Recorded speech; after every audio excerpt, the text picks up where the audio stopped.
Hey everybody, welcome to the Sierra live stream mastermind. My name is Robert Sagers. I'm one of the product managers here at Sierra Interactive. And today it's Thursday, May 11th. The year is 2023, and we are going to be talking about the phone. Phone calls, are they still effective? How can you utilize this crucial, important tool? And why are they essential for new business in this year? Why? We're going to be talking about that in detail, but let's get started right away. If you're joining us live on Zoom, we would love for you to fill out and respond to our first poll. Poll number one of a couple today, 2 or 3, is what is your biggest challenge when it comes to making calls? And you get to choose one. Motivation. Is it fear of objection? Is it fear or rejection? Is it the fear of the unknown? Is it objection handling? Is it getting a lead to pick up the phone? Is it getting your agent or your ISA to pick up the phone? Go ahead and grab your answer and send it. We'll come back to that in a moment. But now I want to introduce our esteemed guests. Joining me, as always, love this man, Buddy Blake. Buddy Blake, who are you? Where are you? What do you do? Hey, Robert. I work with a team here in Wilmington, North Carolina, right along the coast. And I've been working with you for a few years now. And I work with Andy as well. So I know both you guys. So it's good. This is good, buddy. Excellent. And by the way, if you're doing the poll, we'd love for you not only just to pick one of those, but also tell us in the chat why you chose what you chose. Okay, go ahead and throw in your questions in the webinar chat. Andy Cole, you, sir, are a fantastic person. Love to hear more about you and what you do and even where you are, because it changes sometimes. It does change a little bit. First things first, I want to say thank you for having me on this. Super excited about this. Is obviously a conversation topic that I am pretty passionate about. I'm looking forward to chatting with everybody about it. Do you want me to get into a little bit about myself? Absolutely. Okay. Who are you, Andy? Yeah, so my name is Andy Cole. Super nice to meet everybody. Truthfully, I really don't like talking about myself that much. It just feels weird. But I've been encouraged to give it, share a little bit about my story, my background, and I think that if you're watching somebody, I think it's helpful that they provide a little bit of context on how did they even end up here? Like, why is this person even worth my time? Right. Mm-hmm. So I think, as far as real estate is concerned, I'm coming up on 10 years in the space. I sound honestly a little bit old just saying that, but got started in real estate 2014. I'll be honest, at the time, I didn't really know what I was doing with my life. I had no idea. I was at the point of my life. I had just graduated from college. I took what some might call the scenic route. I actually graduated in 4 years, but I ended up taking 2 years off to work.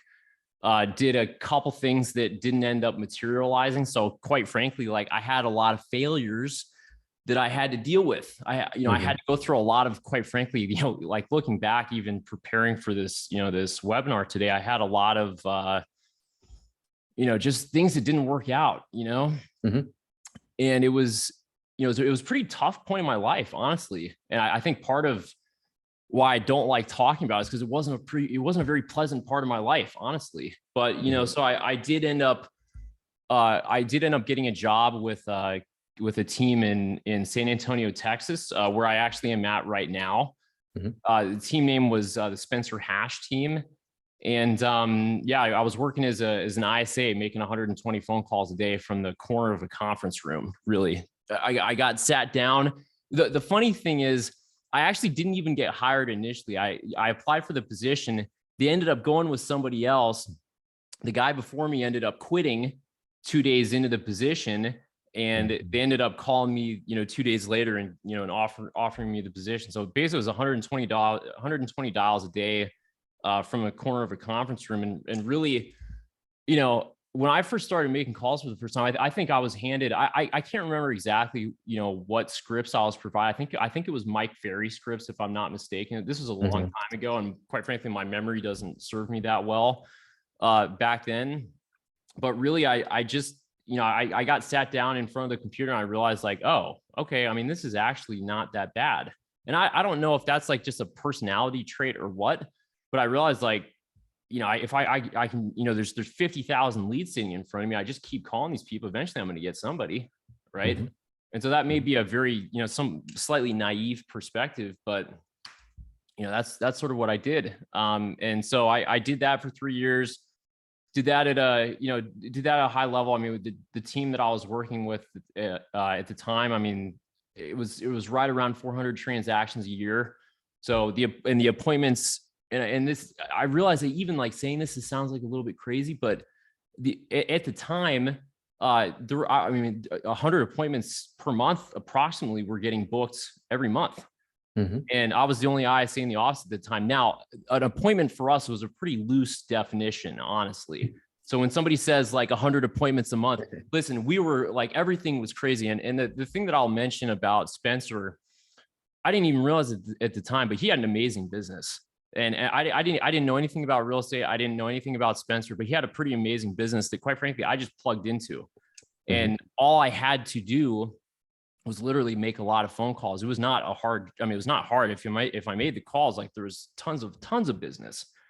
So, to say that, oh yeah, like, I was so awesome. Like that's not it at all. Like, could I have done that on a different team? I would say odds are probably not. Like, this guy was an advertising machine. He was doing radio advertising. I think, buddy, you're pretty tied in with Rate, if I'm not mistaken. So he was with Rate. He was doing radio, television. He was doing Shark Tank, Barbara Corcoran, Agent Machine, Dave Ramsey, Glenn Beck. He was everywhere. He was, he had tons of leads coming in. And, honestly, I mean, it was hard not to make 120 calls a day. Right. So did that for, 3 years, and then worked as an agent for, a year. And then, quite frankly, I had some personal stuff that I was going through. I had to take a year off and sort of reevaluate things. And then, money ran out, and that brings me sort of here. I've been doing this for the last 3 years and, enjoying every second of it. So. Andy, that's wonderful. Thanks for letting us know a little bit more about yourself. And we'll get into some of your learnings around just the sheer numbers game you played around making dials, and that you saw results from the hard work. All right, let's go to the poll. Let's go to the first poll results. And I see we got lots of comments. Again, if you're watching us live, please do share your comments in the chat. All right, poll number 1. 10% of people said their biggest challenge when it comes to making calls is motivation. Fear of rejection, 13%. Fear of the unknown, 7%. Objection handling, 10%. Getting my agent or ISA to pick up the phone, 20%. And getting a lead to pick up the phone, 40%. Lots of comments here. Buddy, did those poll results surprise you? They do, but I will say that the one that won is really a function of much of the other, because we're seeing, our agents that have been consistently calling folks, they leaving messages, sometimes not leaving messages, sending them information. You have to season these people that are in your database. You can't just judge it based on the stab and go call. And sometimes it takes weeks, months, even years sometimes of you doing it, even if they don't respond right away, pick up the phone or do what we want them to do, that doesn't mean that they won't one day. And then we're getting a better call to ratio now, but it's people that we've made calls to numbers of time that either they recognize the number or there's a little more familiarity. They've been getting our market updates, our e-alerts, or whatever that we've got going out. So I think that if that's your biggest issue, then you need to go back and revisit the rest of it. And you got to make the phone calls and not have an expectation of, holy cow, they just came in, I'm going to get them to do something right now. Let's go to some of the comments. Our friend Dave, he's in my neck of the woods in Oregon. He says, how about I have too many deals and can't keep up? Question mark, question mark. So I think we could call that as time. He says later, I have 6 pending deals and need to find help, LOL. That is laugh out loud for those of you who are acronym challenged. I just wanted to offer quality, so the organic leads I'm getting, I'm just too busy to add more to my plate and not motivated to offer less quality of my current pending sales and listings coming up. We'll probably talk a little bit about that, what you need to do if you don't You're just too busy with what you're doing. Ray says more like fear of rejection, all caps, smiley face. That was around the rejection question. Ann Riley says spending time calling and a few people answer. That was the winner there, the 40%, getting a lead to pick up the phone. And that can lead to a decreased motivation, right? You call, and people are answering. And there you go. Okay, so let's go then, and let's talk a little bit about, and I'm going to start with you, Andy. What would you say is the current state of the phone these days? Maybe let's just even say is calling in sales, in real estate, is it effective? Is it still effective? So I'm going to piggyback off of the question on, or maybe not necessarily the question, but the poll answer. Yeah. Getting people to pick up the phone. Mm-hmm. Generally speaking, and this is like, you just got to understand like the numbers, like the math behind, how many phone calls do you actually have to make to get somebody to pick up the phone? My experience is, it depends on the list that you're calling, and there's a lot of different ways that you can slice this, but general rule of thumb, if you're getting one pickup every 10 to 15 calls, that's about the math, right? So, and keep in mind, that's only if you are dialing these people one time.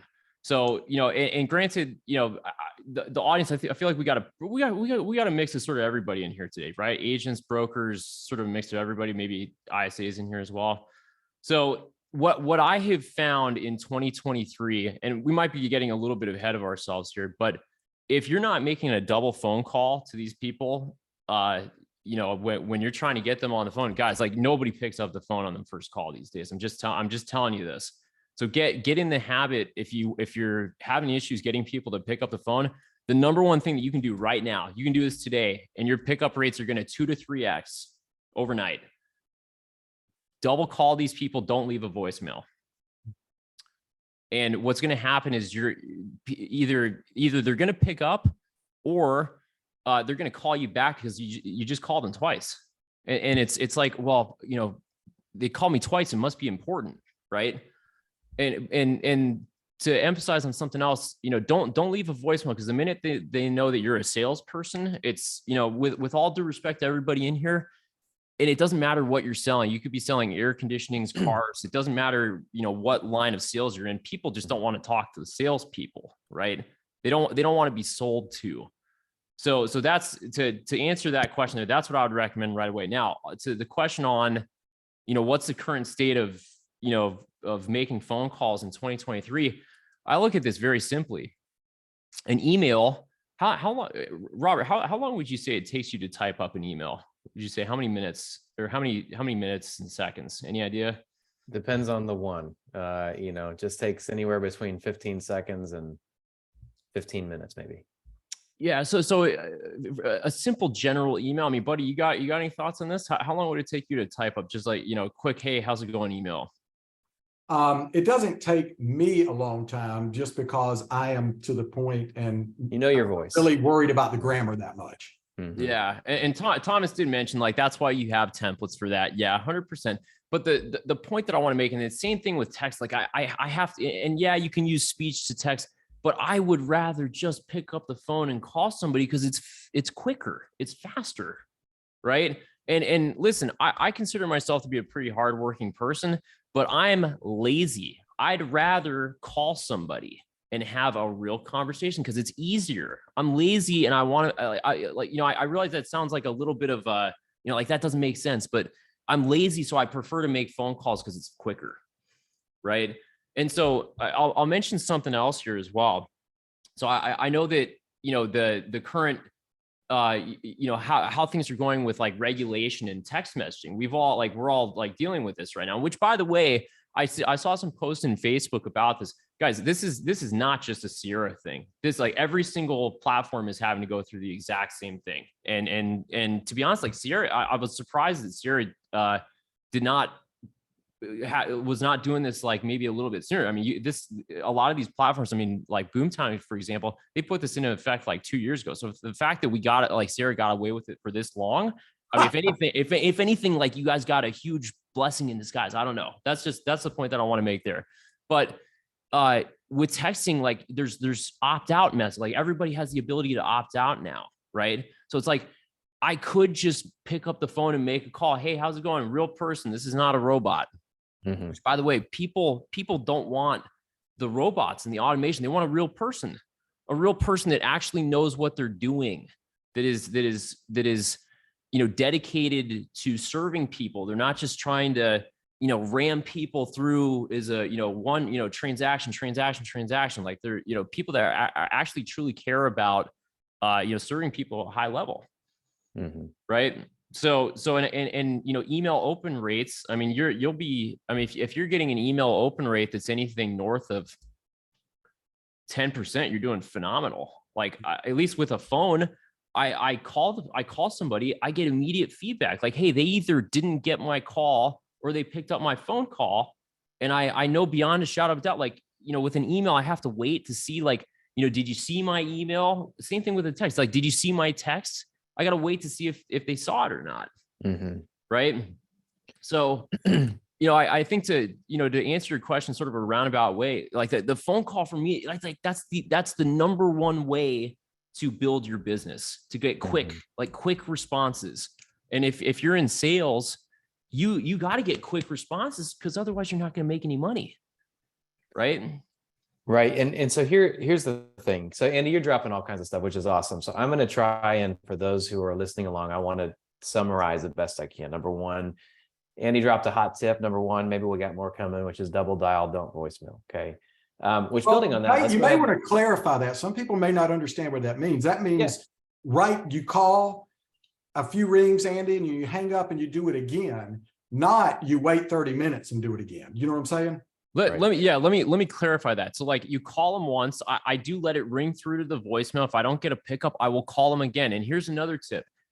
Call them once. If you hear a live person on the voicemail, I don't know why this is, but I have found that if you get a real person, it's not a robot answering machine, it's a real person that left a voicemail. The odds are, if you call them again, because they've taken the time to leave a voicemail, odds are they're going to pick up that phone. And I don't know what the exact numbers are, but I know that there's a statistical edge there that, if you're making calls and you're trying to make things happen, call them again. So, and then you got to have something to say. I don't want to get ahead of ourselves, because I think we're going to talk about this later in the webinar, but you got to have something to say, and we'll talk about that. Yeah, that sounds good. And so beyond the tip, okay, so the difference between a phone call and an email and a text message is that, with text message, you do have some potential compliance items around reply stop to cancel. That's everywhere in the big world. It's not a Sierra thing, not a real estate thing. It's just text messages. The so-called Wild West, as it's frequently called, of text messaging is over. But phone calls are quick. They're quicker than email. Phone calls are, you got to deal with open rates with emails, and they're in the moment. You have captured someone's attention in a way that you don't get their attention in the same way with a text or an email if you can get them on the phone, is how I would summarize what Andy's saying there.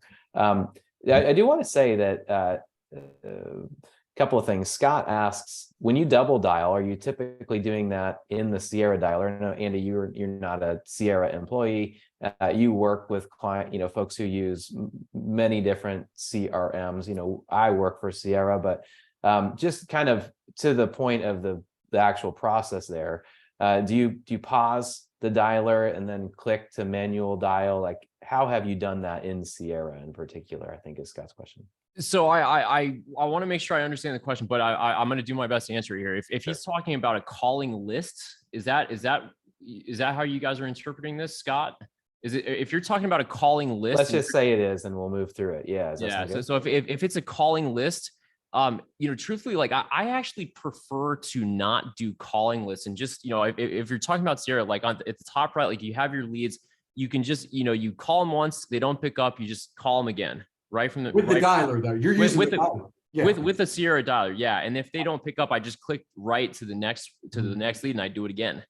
So yeah, there is some some clicking involved. But again, like back when I first started doing this, again, I feel old just talking about this, but back when I first started doing this, you had to like peck at the phone. You had to dial. With Sierra, like, I didn't have to do quite that. Now listen, buddy, we're not talking about rotary phone. Come on. Yeah, I had to peck at the phone, right? And the incredible thing is, like, you have a dialer built into the platform. You just point, click, right? Mhm. So, I mean, you can really make, I mean, the tools today are incredible. Like you Mhm. can really make short work of a prospecting session if you know what you're doing, right? Right.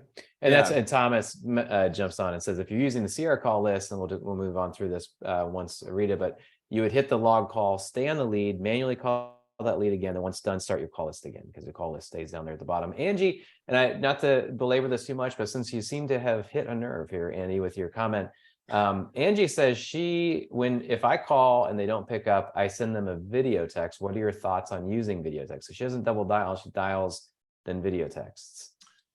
I haven't done as much of that. So to be honest, like I don't know, to be honest. I know for a fact that the double dial works though. And the reality is, if you're thinking about this, just again, numbers game. So, Buddy, I think Buddy alluded to this earlier. It's going to take you a certain number of touches to even get these people warmed up to even know who you are. Mhm. Right. So I mean, we were, we look through this stuff, all day, every day. And, what we're seeing right now is, like, to get these people to even pay attention to who you are, it's taken 10 to 15 contacts, attempted contacts. That's attempted contacts before you have a real conversation with these people. So like keep that in mind. And to be clear, where I'm going with this, a video text, that is an attempted contact, and it gives a very clear representation of what you're all about. So, and I think to Angie's point, for a video text, it's the exact same thing with phone calls. Like if you're going to send a video text, you better make sure that you're bringing some energy to that video text. Like you're lively, you're bringing your a level of professionalism, because that's the first impression that you're creating for these people. Can I speak into the video for a minute? Love to. Yeah. Go for And I'm it, going to buddy. speak in. I'm going to speak in from an experience that I have, and this is me. I'm speaking for me. I'm a big proponent of video in the right context, but I will also tell you that over the years, and I think that we do this innately, I started using video as a reason not to call them, because it was a unilateral way and there was no possible rejection on it. So my answer to that is send a video after you double dialed. Don't let a video replace your phone call. Don't let it be an excuse for not calling. Yes, and it's easy to fall into that. And I think that's where texting and email came from too. I'm speaking for me, okay? Because it was easier to implement those things than it is to have a bilateral conversation where I might get some pushback. Mm-hmm. Yeah, and Angie has a great point, and this is using it probably effectively for her, I'm guessing. She says, I only use it if they don't pick up. They can see I am a real person. So that goes back to, Buddy, you have used video a lot with BombBomb, and I imagine you've used it with the mobile app and Sierra, the insert video to text message and email. It can be very effective to show who you are and let your personality come through. If you could rank it, which is better to demonstrate who you are and what kind of value you provide, a real phone call or a video? Well, hold on. I think you got to ask the question, because it depends if it's a buyer lead or a seller lead. If it's a seller and you want to get across information and you're trying to get a listing or whatever, and they've asked for information like a home value or whatever, I think video starts making some sense for that. I mean, we actually got trained on that by Andy. But for a buyer that's in New Jersey looking in Wilmington, North Carolina, I'm not so sure it has the value that it would for a seller right out of the gate until after I built some communication with them. That makes sense.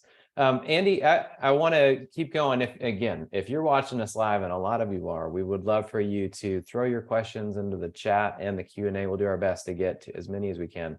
Helen asks, what are the best times to call during the week, weekends, holidays? What's the best time to call, Andy? Is there a good time? Is it now? Is the answer now? Anytime? Helen, I'm so glad you asked this question, and I'm going to give a super clear answer on this. The best time to call is all day, and do it now.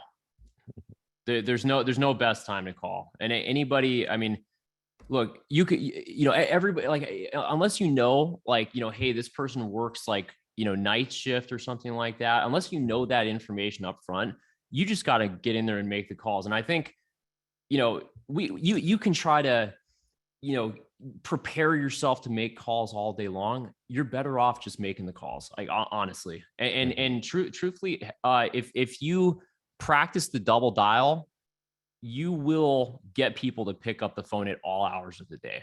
Because, well, Andy, I want to go back to what you said about the wait list combined with, the call list. I found myself spending so much time building the perfect call list that then I would run out of time and wouldn't call anybody. Yeah. Really convenient, right? Yeah. But that list was prepared. Yeah. All right. Hey, let's keep going. Again, throw your questions out. Mario, let's ask yours. Angie, this is a question for Angie, but buddy, I think you might be able to take it. Do you have a pre-recorded video, or do you make a personalized video on the spot with their name? Oh, I think if you're going to do a video, you got to use their name. I mean, if you're going to go to that extent, you better, I think you got to use their name. I don't want to get somebody's canned advertising over my text message. I can assure you that. Yeah, fair enough. Thank you, Mario, for your question. All right. So I want to ask this question because I see this, and we even had some internal discussion around it. Andy, do you use the phrase cold call? Why or why not?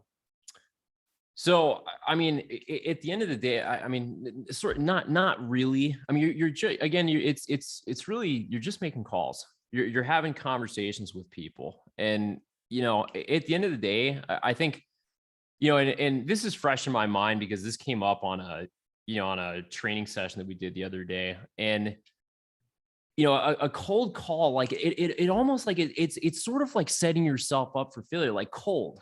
Like when I think of cold, like that's right. Not like, it's not really something that is a positive outcome. So like when I'm getting ready to make calls, I want to put myself in the right frame of mind, right?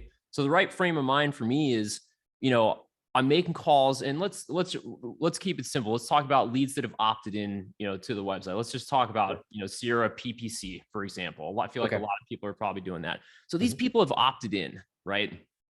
There's a reason why they provided their contact info. So it's my job to simply make the call and have a real conversation with them about what they're looking to do and why they're looking to do it. And so, for me, it's not a cold call. It's simply a call. And, the way that I turn a call into, something with a positive outcome, you gotta bring the energy to your calls. Yeah. So if you, and again, like the tools today are so incredible because you can actually go in and listen to all of your phone calls in Sierra because it's all recorded, right? So you can see where your problems are. If you put together, you keep a folder of all your calls, you can see where your calls, maybe go off the rails a little bit. Listen to the tone of the voice of the other person that you're speaking with. When you come in the first 5 seconds of your call and you sound asleep, well, the person that you're speaking with is also going to be asleep and they're going to hang up the phone on you, right? But if you come in, so I'll give you an example, just to illustrate this. Hi, is this Robert? Yeah, this is Robert. Hey, click. Yeah. Hi, is this Robert? Yeah, it's totally Robert. Different, right? Yeah, it's completely different. And so like the point that I want to make is like a cold call, like the frame of mindset is wrong. It's a call, and the call, the outcome that you receive is going to be a reflection of your personality, right? Right. So if I come in with energy, my odds of success are going to be 5 times better than if I come in sounding like I'm asleep. Right. Absolutely. That makes a lot of sense. The wording can matter. Hey, let's go to a second poll. Poll number 2. Let's throw it up there. How many prospecting sessions, 30 minutes or more per week, do you have blocked off on your calendar? And I hate it, but we didn't put 0. I was going to say you needed 0 on there. So let's say 1, 2, 3, 4. Say 1 equals 0. And 5 or more. We'll say 0 or 1. So, good point. Good point. Go ahead and answer that question. And depending on what you said, if it is 0, especially if it's 0, go ahead and throw in your responses, or if it's 5 or more, or whatever it is you want to share in the chat or the Q&A. Angie, tracking with us, she says about the video, I personalize it with their name and I don't use a dialer, I use my cell. And then she says, high energy in all caps, always a smile with 3 exclamation points. And I have a feeling that is true with Angie based on that response. So absolutely, the tone does matter, and that language of cold can certainly impact the way that you enter into the actual dial. Let's talk about some objections. Earlier, we talked about objections, rejections. But first, I want to talk about it just from objections from people who, like agents who are making calls. Andy, you're working, actually, buddy, I want to start with you because I mean, you're leading a team and you've been doing this for a while. I mean, you mentioned the rotary phone, but not, just throw that out there. I'm curious from you, how do you get agents to make calls? I mean, is it a matter of inspiration? Is it motivation? Is it discipline? What is it? What do you do, buddy? Well, it depends. Again, I hate to keep saying it depends, but it really depends where that agent is in their career. You're always going to be making phone calls. When you're brand new, like we just onboarded one about a week or two, you're calling a whole bunch of people you've never called and talked to, blah, blah, blah, blah. But as you get in it and you're doing deals, you have past customers, you're going to get less dials, but you're going to have longer and more conversations because they know who you are. Mm-hmm. But I think that, duty or some kind of dedicated time slot where there's an expectation for them to be online and be doing this makes a big, big difference versus just whenever you want to. Right. So I think there's an expectation of it. Some team leaders do it with lead volume. They weight the round robin or however they do it based on who's doing the prospecting the most. But I think it really, it depends where they are in their stage. Somebody new or newer or has 0 deals on the boards. If you're not showing property and not taking listings, you have no reason not to be on the telephone. I don't care how long you've been in it. Now, I think Dave said he's got 6 pending deals. And if he's a lone agent and he's dealing with all that, that's a little different animal. Yes, he can edge out an hour here and an hour there, but he can't do it for 6 hours a day. Right. Well, how many prospecting sessions would your agents do each week, buddy, if they did it just when they wanted to, just when they felt like it? 0. Nobody wants to do it. I mean, other than Andy. Nobody wants it. It's not the most pleasant thing, but Andy loves it. He's just a different being. Let me be clear. Listen, there's other things that I'd rather be doing than making phone calls. Like, believe it or not. Like, but believe it or not. The reality is though, it's like, to get good at something, like you got to train. Mm-hmm. It's like, you look at any professional athlete that got to where they are today. I mean, the one that I go back to all the time is Michael Jordan because his highlights. Oh, by the way, from Wilmington. Did you know that? Is he really? I didn't know that. I didn't know that. Okay. Absolutely. Yeah. Okay. So, but it's like, to get at the top of your game, I mean, you got to be in there training every day. Mm-hmm. And so, to think that, you're going to be great on the phone, but you're not going to, practice and make phone calls. It just, 1 + 1 does not equal 2 in that situation. Right. Mm-hmm. So, yeah. Let's go to this and let's ask this let's ask this question first, and then we're going to go to our poll results. Andy, you work and you're coaching and helping people motivate or at least structure. How do you counsel? How do you direct somebody that is a team leader or a broker who's having trouble getting their agents to make the calls? What's your advice for them? What do you walk them through? Yeah. So something that is interesting, and I only sort of realized this, relatively recently. It's a lot more fun, and it's a lot more fun to make phone calls together than it is alone. Okay. Mm-hmm. So what I would recommend if you're a broker that's watching this, and maybe the team is a little bit lacking on motivation, mm-hmm. Part of what we do, we make phone calls on Zoom. So like, it's 2023. Everybody's got difficulty getting people to come to the office. Well, put it on Zoom, and you can take turns. One agent makes 10 calls, the next agent shares their screen. They make 10 calls, the next agent, and you guys get to listen, and you guys get to see, and watch people screw up. And yeah, it's all happening on Zoom. There's a little bit more pressure because you don't want to make a mistake in front of everybody. But on the flip side of that, again, I keep coming back to this. Like, the tools today are insane. right? Mhm. Because you can, it's such like, you can get everybody in, and it's a group learning lesson for everybody, right? Right. Not only that, but you can record all those calls, and then the agents that you're recruiting onto the team that quite frankly don't have any experience, you throw all those calls in your onboarding, whatever you've got there. That gives them at least a point to start from, right?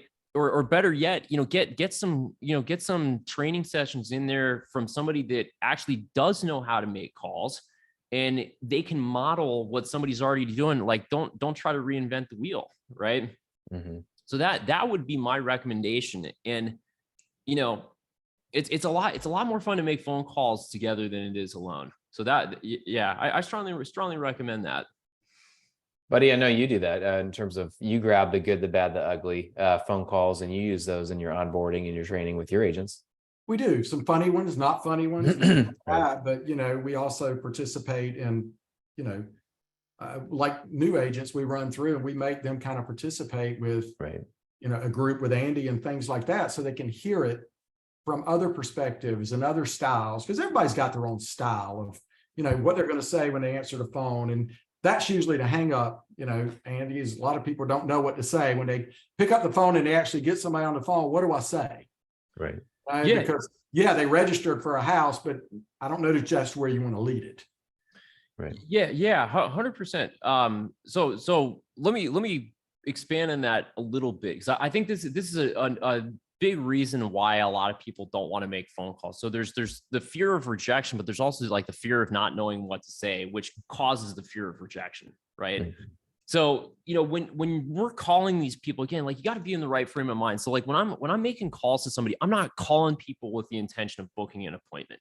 And this is a super, super important point to understand. And to be clear, there's multiple ways to do this. I'm not saying this is the only way. This is the way that works for me, and this is the way that we teach. And to be honest, like, I'm a pretty laid back individual. I'm not, ABC always be closing. I don't think that works in 2023.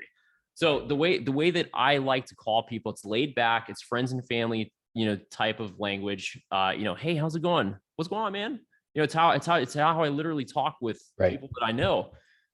So let's go back to the Sierra PPC example, because I think that's super relevant for this conversation. Lead registers on the website. What do? Well, first things first, pick up the phone and call them. But the things that I'm looking for, it's like I'm putting together the jigsaw puzzle, right? So each piece of the puzzle is a little piece of information that I need to get to my completed picture. So the most important thing that you've got to get out of that call, when you get them on the phone, you got to get why are they looking to do what they're wanting to do. And if you don't have the why, making phone calls is a tough proposition. But if you know the why, everything else falls into place from that point. So I'll give you an example. So hi, is this we could role play this. Buddy, you want to role play this? Yeah, Let's see it, guys. All right. So ring. Hello. Hi, is this Buddy? Yeah. Buddy, how's it going? This is Andy Cole. I work with XYZ Realty here in Austin, Texas. Hey, quick question for you. I noticed that you registered on our website just a few minutes ago. I realize this call is pretty quick, but I wanted to see, I saw you're taking a look at this property, 123 Main Street. I was actually curious, would you like to go take a look at it today? I was just looking. Just looking. Okay, fair enough. Do you mind if I ask me, is there anything in particular that you're looking for? Well, we're making some decisions of what we're going to do, and I just kind of want to see what's out there right now. Fair enough. So a couple things that I'll mention. Most of the inquiries that we get, straight off the website, most of the folks that we speak with, minimum 1 to 2 years out. So totally understand you're looking to, you're just looking to get a sense for what's out there. Do you mind sharing with me? I mean, is there anything in particular that's got you guys thinking of relocating when the timing is right? Give or take in about a year or two? Well, actually, one of our kids is graduating this year and going to college. So we don't know that we need this big a house, and the market's a good time to sell. Yeah. Okay. So it sounds like you guys are looking at downsizing, maybe into like a 3-bedroom, 2-bath or something. Yeah. Something like that. Yeah. Yeah. Okay. All right. Fair enough. Do you guys have a price range in mind yet, or haven't gotten that far yet? It kind of depends where the interest rate is. I mean, right now it's down from what it was, but probably, 400 to 500. Yeah. Okay. Fair enough. Well, what I'd be happy to do if you're okay with it, I'd be happy to do a little bit of digging for you, send you some options to take a look at via email. If you see anything interesting in there, feel free to reach out. Let us know. I know you're just shopping. Again, no pressure. We're simply just trying to help you guys find what you're looking for when the timing is right. Does that sound all right? Yeah, that'd be fine. Cool. All right. Any other questions for me? Nope. All good. Okay, buddy. Appreciate you taking my call. Have an awesome day. Yep. Excellent. And I will say that as I see that kind of thing, and then I've seen some of your calls, and you post these to YouTube. You need to throw that out there. If anybody wants to see real life calls and not role playing with Buddy, what's your YouTube handle? Like, how can people find your calls? I'll throw it in here. It's Okay, probably well, easier if I do it that way. Yeah. that sounds great. And you can watch this. Like I've seen some of these, and the way that you turn some of these conversations around. I will say, just kind of empathizing, thinking about, when I was looking for a home, getting a call from somebody that's able to speak, like not overly familiar, but just talks like an actual person to me, and says, would you like to go see it today? Actually, inside that comment, man, like it incited some excitement in me, and I'm certainly not looking for a home.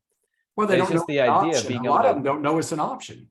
to deliver the value right away. Exactly, buddy. You're letting them know, like, you can actually go see that today in real life versus just looking at pictures on a website. So, I mean, there's these subtle things there that Andy just showed us in that role play, and now has posted it. And we'll get that out to you all in the chat if you're watching live.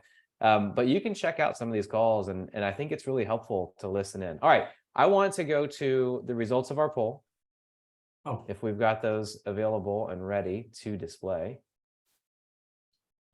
And they'll come up. There it is. Okay.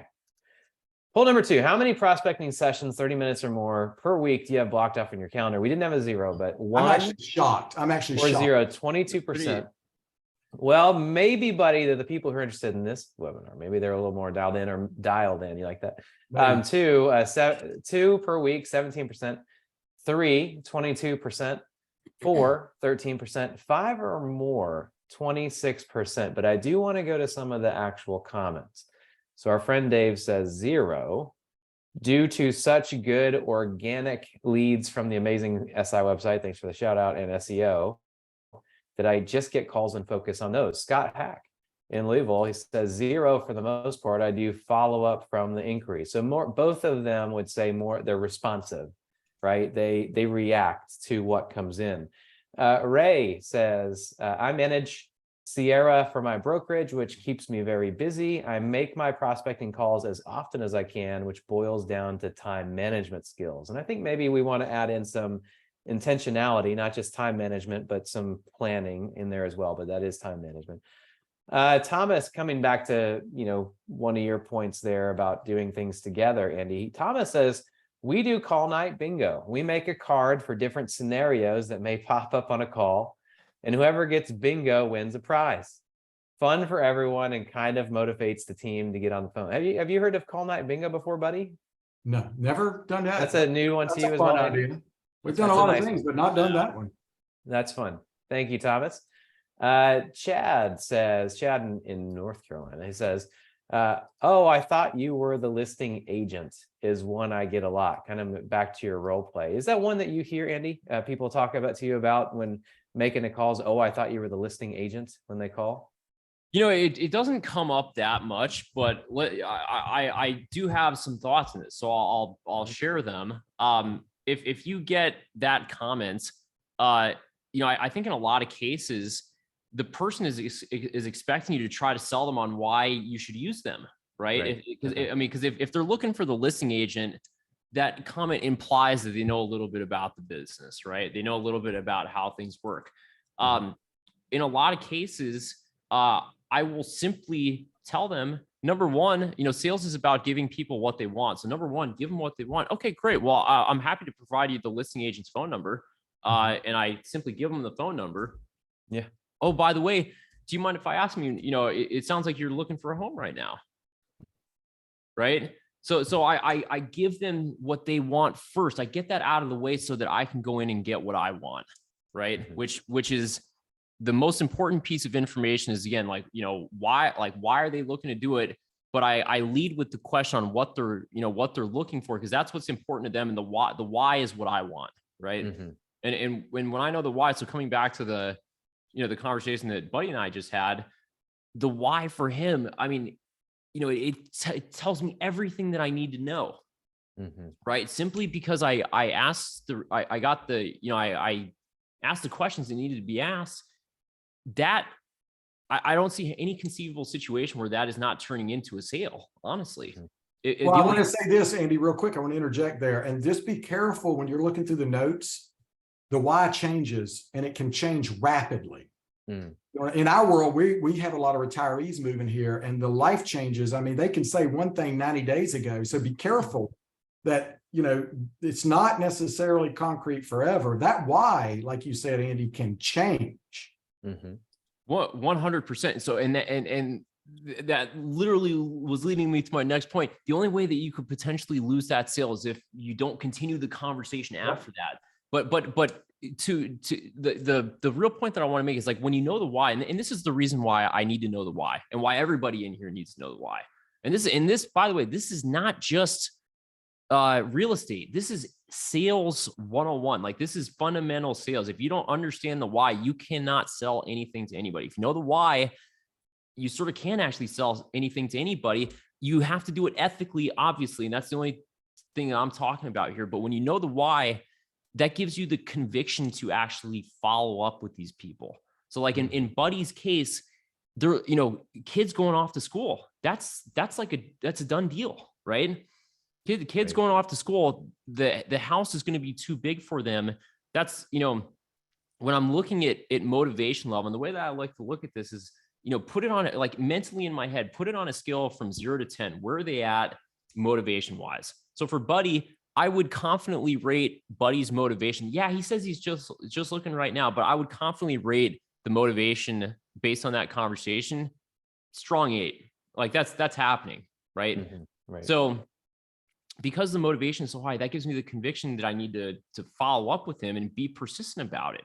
So, and this is where it comes down to, like, you've only got so many hours in a day.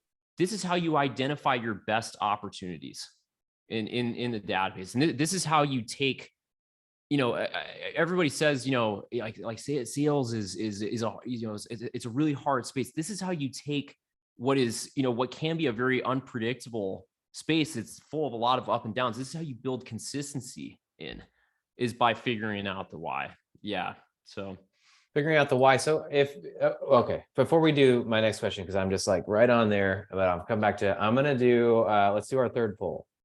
And that is, when you are making calls, dear viewer, when you are making calls, do you utilize scripts? And I think that'll come through here in a moment.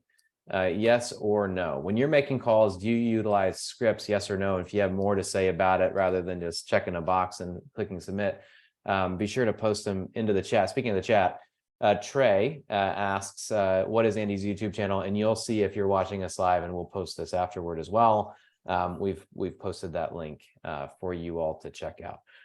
Okay, so to this, Andy, you've talked a little bit about this, but what kind of like mental mindset do you think that somebody who's picking up the phone, start making calls? Is there anything that you recommend people do? Is it to start, listening to, 80s rock songs and, thinking a lion's got a hunt to eat, or, what is it? What is it that you would do what do you coach people to do to get into the right mindset to make those calls? yeah, so the only thing that I'm focused on, again, is how many people can I help today? So, when I'm sitting down and I'm getting ready to do a calling session, which generally for me, calling session is about an hour long. So Okay. what I have found is that in an hour prospecting session, and this is pretty consistent, I'm able to have 2 to 3 really solid conversations per prospecting session. So for me, that's 2 to 3 seeds planted per session. Now, if I come in here and I do that 5 days a week, let's, for the sake of this argument, or not, it's not even an argument, just conversation, wrong term there. So for the sake of this conversation, let's say I get 3 solid conversations per prospecting session. I multiply that by 5. That's 15 seeds planted per week. Multiply that by 4. That's 60 a month. Multiply it by 12. It's 720 seeds planted per year. If I'm closing at 10%, which I mean, you should like at 10%, like with solid conversations, like you're truly focused on helping people, 10%, that should be on the low end, right? And I'll get to why that is in a second, but 10% of 720, that's 72 deals a year. No matter where you live in the United States, that's a great income. And that's like, obviously that's not factoring in splits and taxes and all that jazz, but that's a great income. You're doing great. Now, the cherry on top is if you do a great job for the people that you're serving. What generally happens when you do a great job for people? They come back to you, they share out as well. They like it's what people are missing, you know, when they're making these calls, they're thinking about one transaction. Versus like if I'm thinking about helping people. I'm not playing for the sale, I'm playing for the referral. And it's not referral singular, it's referrals plural. And this is what will it's not it can take your business to the next level. It will take your business to the next level. It's like when you're making phone calls, it's not about, you know, oh my gosh, like, you know, ABC, I'm going to book the appointment, I'm going to go, you know, get the sale. It's how can I help this person? How can I deliver such an unbelievable customer experience that they can't help but tell other people about me? And then that's like, if you do a great job, that should be 2 to 3 referrals per, you know, transaction per year. Right. So, I mean, like your business just starts to, you know, exponentially grow. I don't know if that's the right, I don't know if that's up and I don't know if I've got the direction of the chart right based on where the video is on my screen. But anyways, you guys get the point. Yeah. So, you know, my mindset is, how can I help as many people as possible? And I don't watch a whole lot of content on YouTube, quite frankly, because I'm just so busy. I will say that Ricky Carruth does an amazing job of this. I don't know if you guys know who Ricky Carruth is, but do you know who Ricky? I think he's sort of in your neck of the woods. No? I don't know him. So he's on the exact same page that I'm at. It's like, how many people can I help today? That's the only thing that's on my mind. And yes, it is somewhat playing the long game. Like, you know, truthfully, I'm not interested in the short game. I want to play the long game. Like I'm trying to not have to, you know, constantly be chasing down a deal, you know, for the rest of my life. Like I've been there, I've done that. It's brutal. Right. So that's the mindset that I've got. And when you understand the math behind it, you know, I didn't do very well in high school math. It's, you know, it's embarrassing to say, but I'll share it anyways. I had to take college algebra 3 times. Is that the craziest thing that you've ever heard of? My parents make fun of me for it. Right. But I can do simple math, and that simple math, 720 seeds planted a year, close it 10%, 72 deals, man, I can do that all day long. And that's not even factoring in the testimonials and referrals. So I think, you know, again, to answer the question in a roundabout way, understand the math, focus on helping people like that. If you do that, it's really hard to lose. It's really hard to lose. So, buddy, what I'm hearing from Andy is you're not only trying to get to the why of the person with whom you're speaking on the phone, but you're also needing to be motivated by your own why in order to get into the right mindset. And so Andy's that he shared is, how many people can I help today? What about you, buddy? Do you get into like a certain mindset or frame of mind when you're doing a session? Yeah, I mean, I do, but I like his sounds more sexier and more appropriate to help people. I just try to have as many meaningful conversations as I can, because I know that I'm not probably going to get in front of them face to face to have an opportunity to do business with them if I don't have meaningful conversations. But I think the meaningful conversation is the same thing as he did. But, you know, I try to look, whereas in the old days, you just ramrod and make a bunch of phone calls. I try to look at the screen and see what's going on. What are they doing? What have they been looking at? Tell me, you know, and that helps you kind of frame the right questions to get to the why. You got to get to the why. You got to find out what their motivation is. If you don't get to that, you're never, I mean, I agree with that. You're not going to do it. But the guy that was asking about scripts, I think scripts, first off, you have to define it. And I don't really know what the definition is. When you begin, you got nothing. So you got to have some guidelines to go with, some if thens, if this is said, what you might say here, but I have a standard kind of intro. And from then on, I have to build it on what they say. I try purposefully not to be canned because that's, and again, I know there's pushback on that. Anybody that does Sweat Hogs, Mike Ferry, or any of those things, I get it. But I try to customize and be personal with the conversation. And I just try to have a conversation with them, and just like I would if you were sitting here. Let's go to the results, and so when you're making calls, do you utilize scripts? Yes or no? And 57 is kind of split. 57% said yes, 43% no. And just a few comments.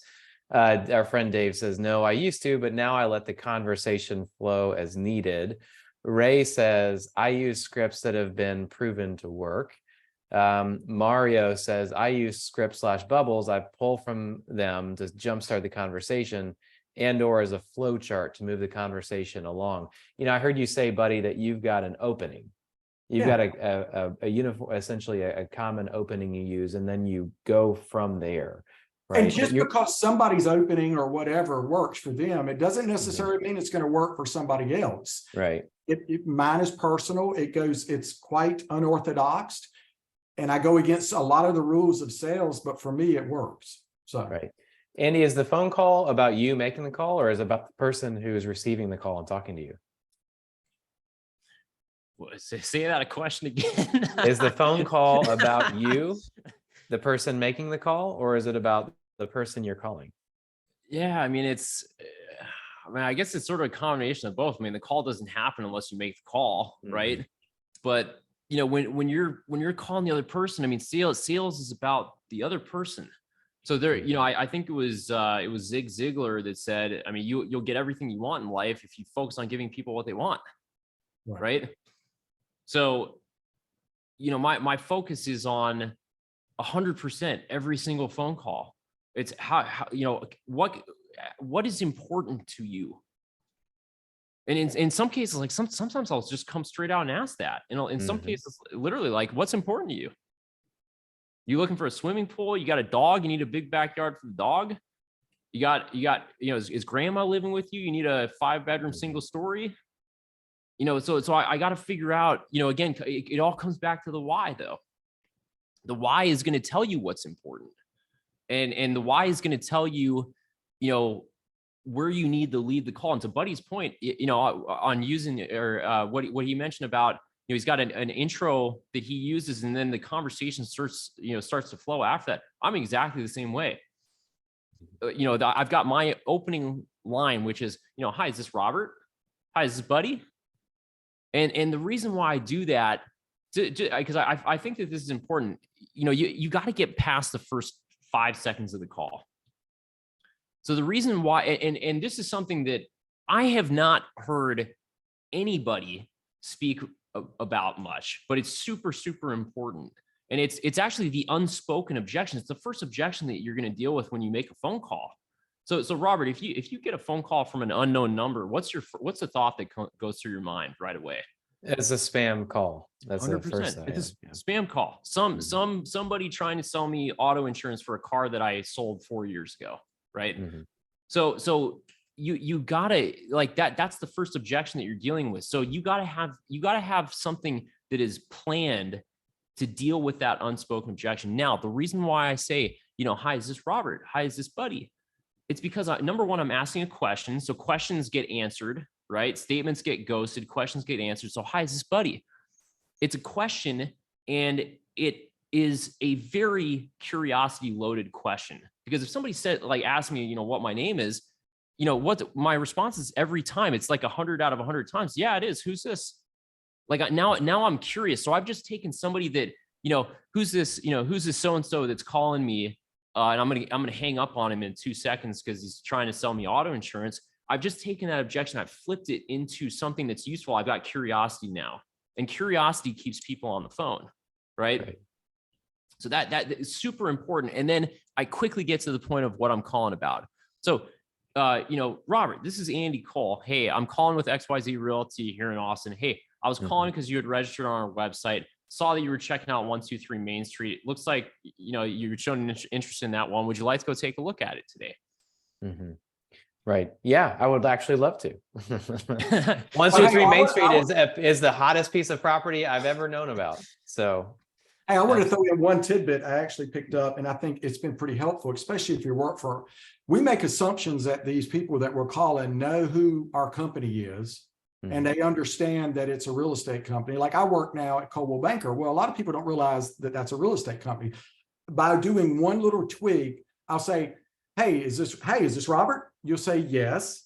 Hey, this is this is a realtor Buddy Blake at Coldwell Banker. Did I catch you at a bad time? Now, but by throwing realtor in, everybody knows what the realtor is, especially if they're looking at properties. Now, the other thing is I use did I catch you at a bad time? Every salesperson on earth or coach and trainer will tell you never use that. For me, it works because I yield control to them right out of the gate, and rarely do I get somebody to say, yeah, unless it really is. I'm at work. And I'm saying, I am so sorry. I will try you back at another time. Would 5 o'clock this afternoon be fine? I rarely get pushback on that, but it yields. It's kind of like when you walk in somebody's house for the first time on a listing appointment, they're going to say no in most cases. Should I take my shoes off? You yield, and it's a sign of respect for me, but that works for me. Salespeople, trainers will tell you don't ever do that. Yeah. That's a good, thank you, buddy. Real quick, buddy, I had a question for you. When you're looking at, and we don't have to spend a ton of time on this, but I think that the team leaders and brokers who are watching today would be curious to know, buddy, what you do. What kinds of success metrics do you look for when you're looking at agent reporting? What are you utilizing? What numbers when you're thinking about utilizing the phone effectively? You want to see that somebody's performed this week. What are you looking at? You're looking at dials, valid conversations, you look at appointments set, like what are you looking for? I start out with the root thing. If you don't dial, you're not going to have a conversation. You're not going to set an appointment. So to me, it's a function. While I don't want them just dialing for dollars, I want them looking and watching. If you're not making dials and you're not spending time on the phone, you're not going to get to the conversations or get to the appointments and all this stuff.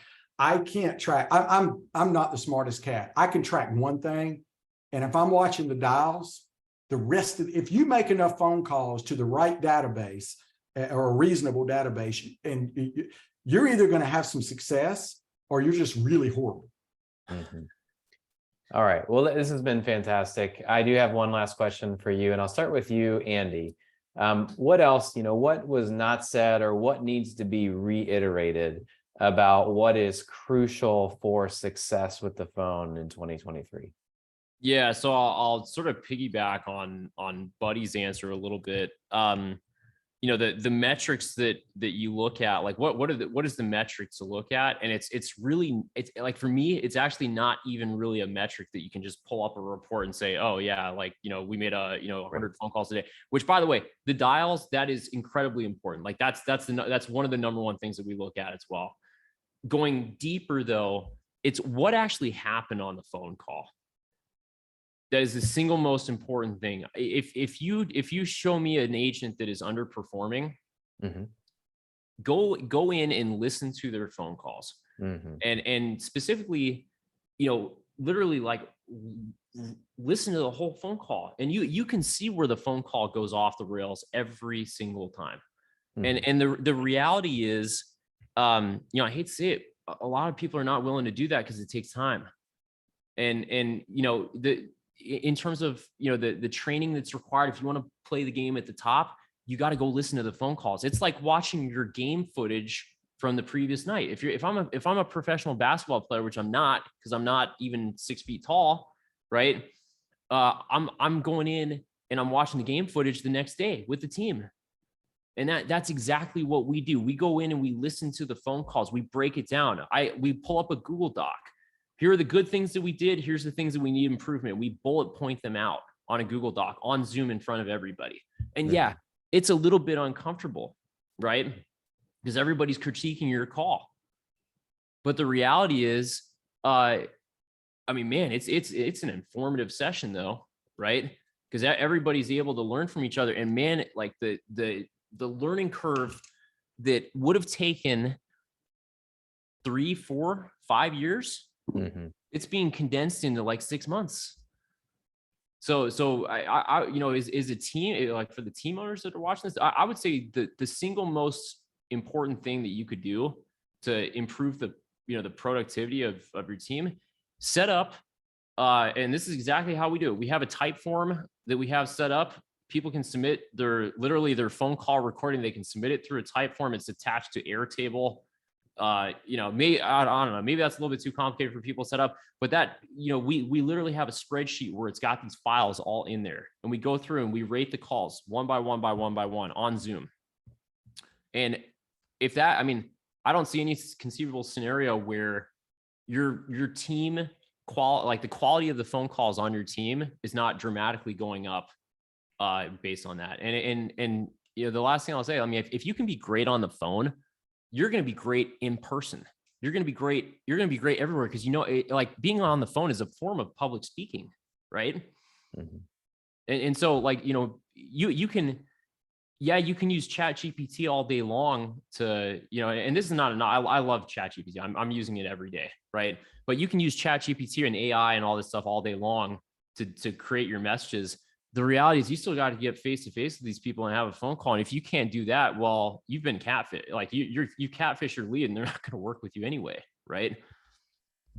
So like we don't love false dichotomies. It's not an issue of quality, not quantity. With the phone, I'm hearing you say it is quality and quantity. You got to make the dials, and when you get on the phone, you got to take advantage of that. If somebody is making the dials and is underperforming, go listen to the calls and look for the quality. Buddy, you got anything to add?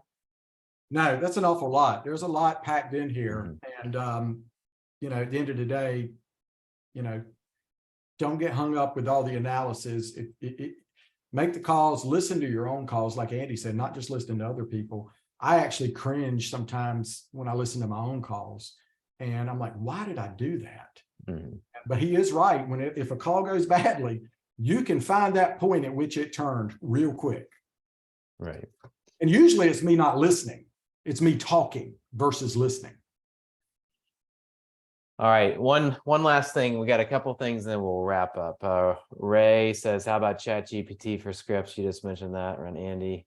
Andy, Scott's giving you a little bit of a hard time and says, Andy, how hard it is to keep what company and location you're calling for straight when you're calling. I think I'd stay confused. Helen asked a support question around, do agents in Sierra need personal, can they do everything with the personal numbers? And the answer is yes. All right. Well, thank you so much, Andy and Buddy, for being here. This has been wonderful. Andy, let's do this again. I mean, we didn't even get to some of what we want to talk about. So we got more to discuss.